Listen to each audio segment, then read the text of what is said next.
Adilabad market yard ఎదుట పెద్ద సంఖ్యలో నిలిపి ఉన్న జొన్న పంట వాహనాలు.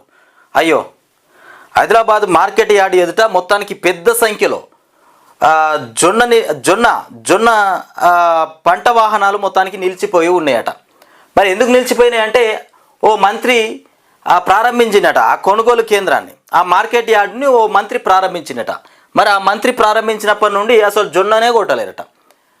మరి మంత్రి ఎవరు, ఆ మంత్రి మరి ఏ రకంగా ప్రారంభించిందో మరి ఇక తెలవట్లే. ప్రారంభించిందా? ఇకపోతే తెలంగాణ మొత్తానికి ఆదిలాబాద్ జిల్లాలో రైతుల పంటలను అమ్ముకోవడానికి అష్ట కష్టాలు పడుతున్నారు. జొన్న పంట చేతికొచ్చి ఇక 15 రోజులు దాటినా కొనుగోలు జరపడం లేదు.